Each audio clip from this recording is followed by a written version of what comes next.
ఎండాకాలం మంచిగా సలసల్లగా బీర్లు తాగుదామనుకున్న మందుబాబులకు సర్కార్ గరమయ్యే వార్త చెప్పిందుల్లా.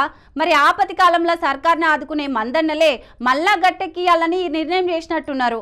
మరి ఆ నిర్ణయం ఏందో, దాని వెనకాల ఉన్న మతలబేందో అరుచుకుందాం పాండి.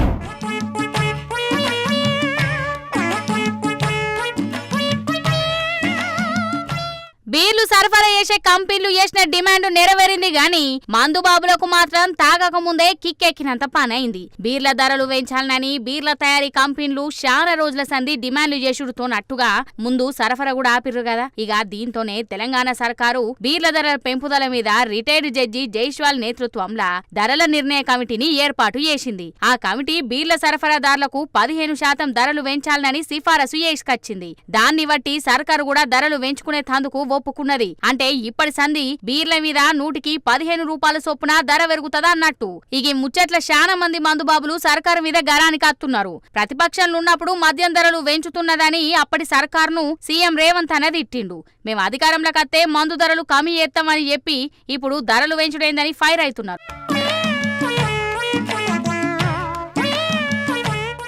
మా ట్యాక్స్ పేయర్స్ చేయంగానే సర్కారు సంక్షేమ పథకాలు అమలు చేయగలుగుతున్నది. మేము ఒక్కపారి మందు దాగమని స్ట్రైక్ ఎత్తిమంటే సర్కారు గల్లా పెట్టే ఖాళీ అయిపోతుందని అంటున్నారు. ఈగాటు ఏపీల సూతం మందు రేటు పెరిగింది.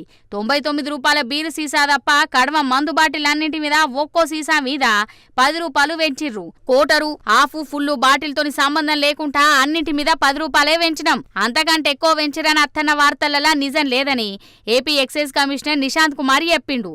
ఇక మందు ధరలు పెరిగే వరకు కొంత మందుబాబులు గరానికి అత్తారులా తక్కువ ధరకు నాణ్యమైన మద్యం అమ్ముతామని చెప్పి ఇప్పుడు ధరలు పెంచుడైందని కూటమి సర్కారు మీద కోపానికి అత్తున్నారు. చూడాలే మరి మందుబాబులు ధర ఎంత పెరిగినా మేం మాత్రం మా కార్యాలు ఖరాబైనా సర్కారును బతకనేకే దాగుతూనే ఉంటామంటారో లేకుంటే ధర పెరిగినందుకు తక్కువ తాగుతారో.